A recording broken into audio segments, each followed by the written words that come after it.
pictures from captured German film of an actual air duel between a Spitfire and a Messerschmitt tell their own story. This Spitfire pilot did not know his acrobatics as well as his enemy.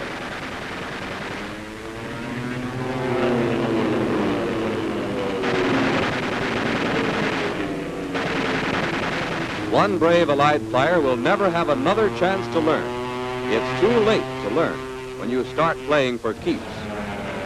That's why acrobatics are essential to every military pilot. Here's an American pilot off to practice acrobatics. Let's see what he must remember to do. Before taking off in a dual control airplane, the pilot must fasten the safety belt in the other cockpit, release the controls, and check the airplane for loose objects which might cause trouble. Then he enters his own cockpit and checks that. He fastens the safety belt, making sure that it is secure and snug. There he goes, ready to practice the maneuvers which someday may help him shoot down his enemy. Because altitude is lost during most maneuvers, the safe pilot will climb well above the established limit. Easiest to perform and fundamentally a basic maneuver on which more difficult acrobatics depend is the normal loop. When the loop is well done, the airplane outlines a nearly perfect circle in the sky.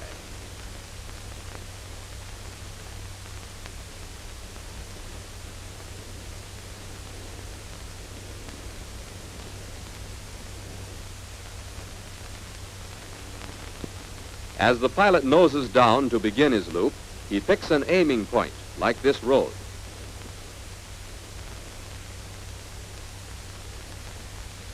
As he pulls up into his climb, he must keep his wings level and not fall off to either side.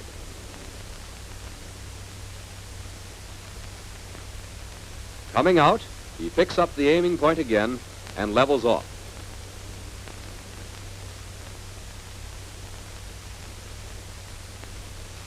This time we are going to show you all the actions involved in making a loop.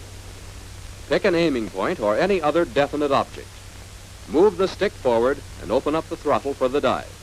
This dive gives the airplane the speed it needs. When the airplane is traveling fast enough, move the throttle to the full advanced position and ease way back on the stick. Keep it back to start climbing. Increased pressure on the stick keeps the airplane on the arc of the circle. When approaching the peak of the loop, we hold the picture to show the position of the wing against the horizon. This position must be checked until you're sure the airplane is level. As soon as the airplane starts down, when there is no danger of stalling, retard the throttle to keep the engine from over-revving. When coming out of the loop, the airplane must still be headed for the aiming point. Advance the throttle to climb to the original altitude and then push the stick forward to resume normal flight. In performing the loop, here are the points of common errors. Failure to attain sufficient speed on the dive before the climb is started. Too much back pressure on the stick during the climb. This may lead to a stall. Retarding the throttle too early. This makes the airplane fall out of the loop. And lastly, errors in rudder use at any point in the loop. This results in failure to maintain the flight path in a vertical plane.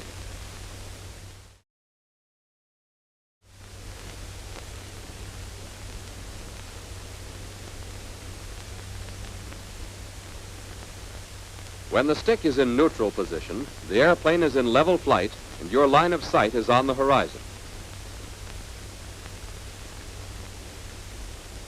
To climb, apply back pressure to the stick, which raises the elevators. In this position, the resultant slipstream pressure is down, which pushes the tail down and lifts the nose up above the horizon.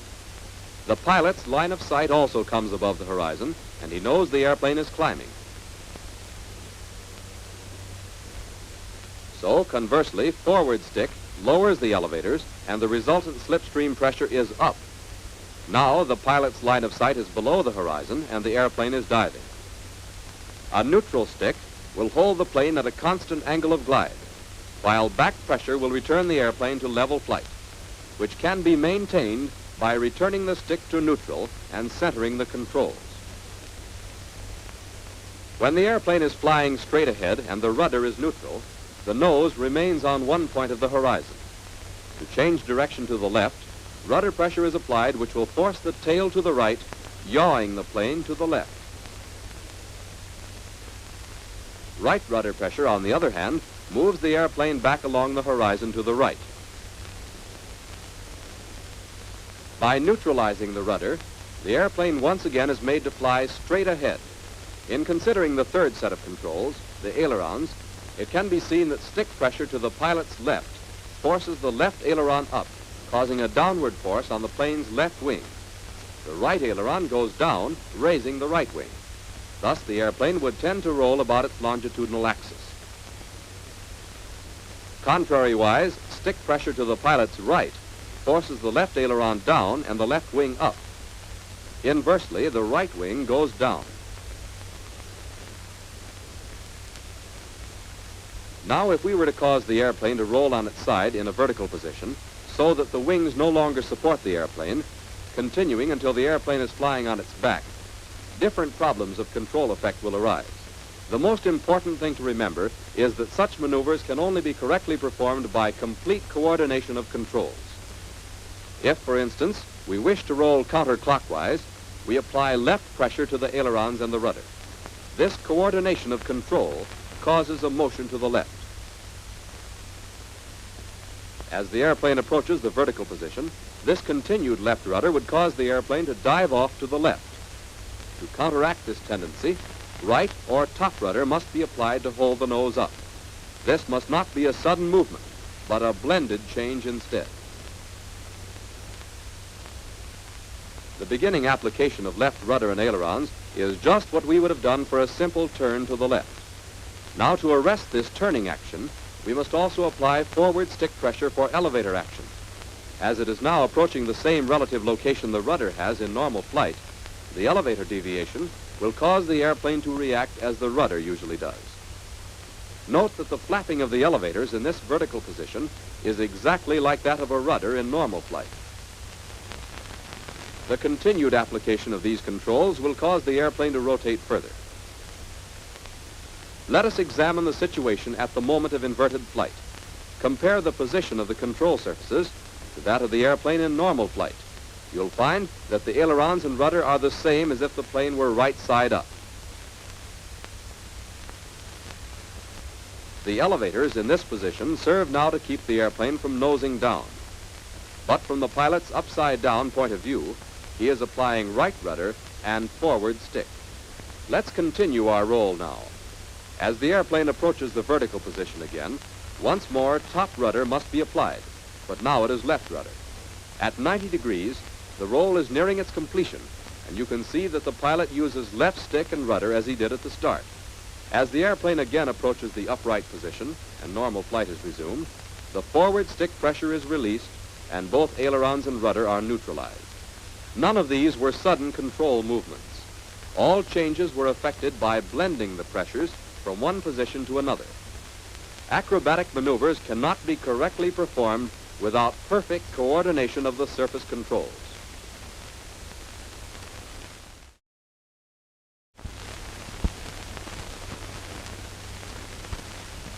Here is the slow roll, well done. Note how the nose comes up slightly, and the airplane rolls over on its back, and then continues around again. It is a true lateral roll dominated by aileron control. Keep the nose up during a slow roll. If the maneuver is properly executed, the nose of the airplane circles on the horizon throughout the roll. Stop the roll when the horizon is level.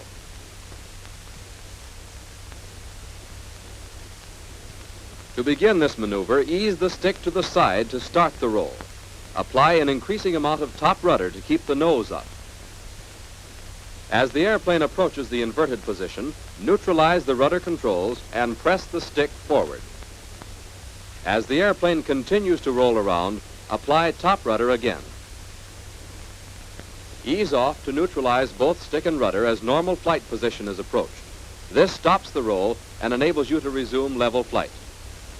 This ribbon path of flight shows the points of common errors in the slow roll. Most common is an error in orientation. This occurs when the airplane is not rotated about a definite position. Failure to use top rudder in the vertical positions of the roll always causes trouble. Failure to hold the stick well over to the side throughout the roll also spoils this maneuver.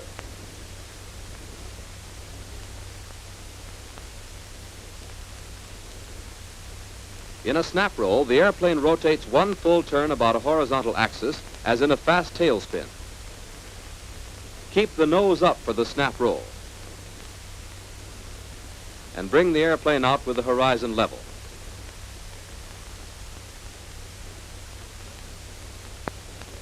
To perform a snap roll, the stick is pulled rapidly all the way back.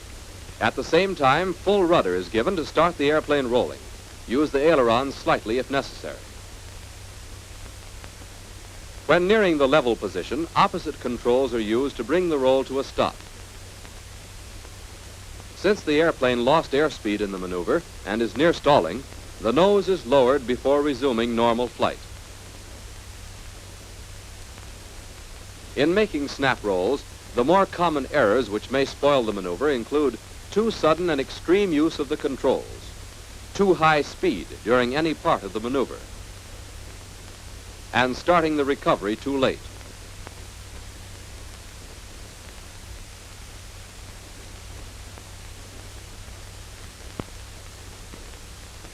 In the half roll and reverse, the nose is pulled up just as in a slow roll. Then the airplane is rolled over into the inverted position, held there momentarily, and then rolled back in the opposite direction.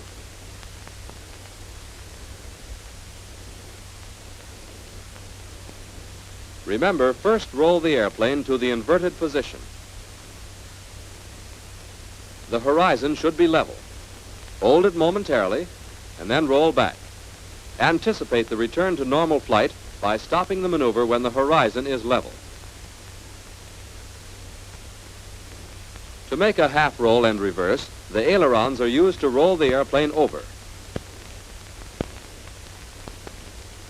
Top rudder must be used to keep the nose up in a vertical position.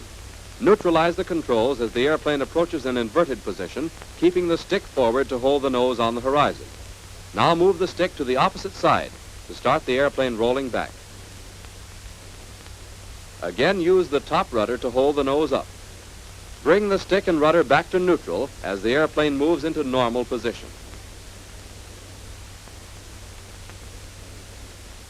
In the half roll and reverse, common errors include failure to orient the roll around a definite point, failure to apply top rudder in the 90-degree position, and failure to hold the stick forward in the inverted position.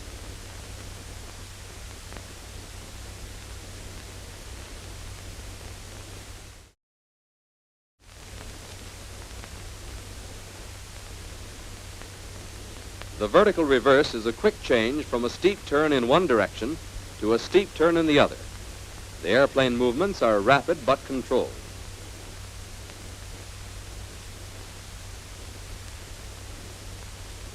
In the vertical reverse, keep the nose of the airplane on the horizon through the initial steep turn. Then swing the nose up, snap over, and hold the nose on the horizon during the reverse turn. Level the wings with the horizon at the end of the maneuver.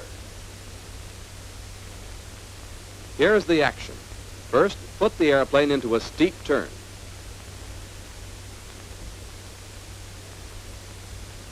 Then apply firm opposite rudder and pull the stick back and over in the same direction as the rudder. The airplane noses up and snaps over. Apply top rudder to keep the nose up. Then return the airplane to level flight.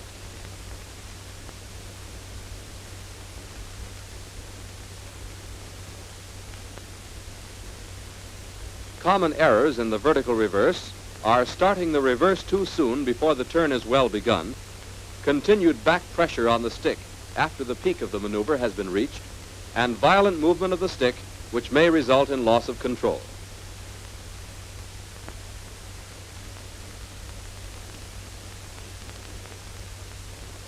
In an Immelman, the airplane reverses its direction completely. The maneuver begins with a longer dive than that used for a loop. The airplane actually goes through the first half of a loop and the last half of a slow roll.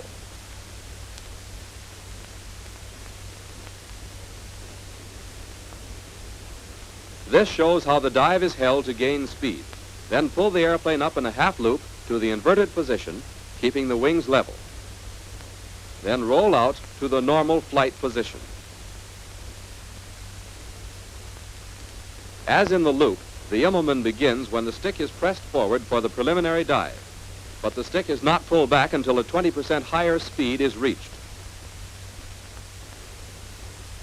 The stick is pulled back and held there during the entire climb, and the wings are kept level.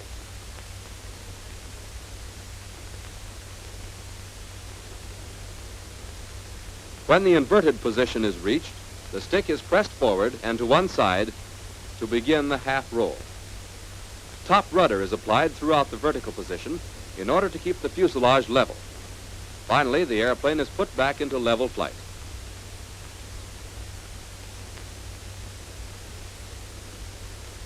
The maneuver will not be a successful Immelman if these common errors are made.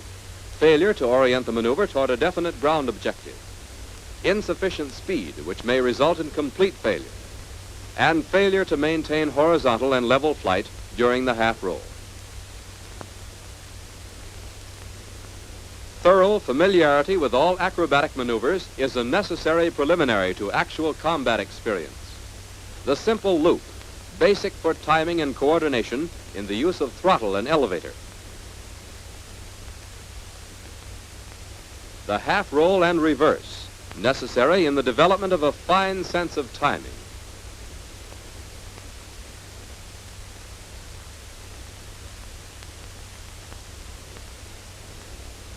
The Immelman, the lifesaver of the First World War, and still the best maneuver to reverse course and gain altitude simultaneously. The snap roll depended on split-second timing and control. The slow roll, essential practice for precision and aileron control. The vertical reverse, used instinctively to avoid collision or gunfire.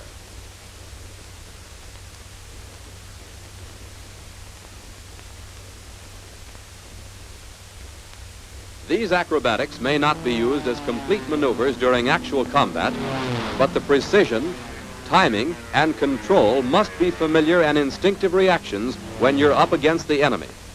When you practice acrobatics, you are preparing for the real thing.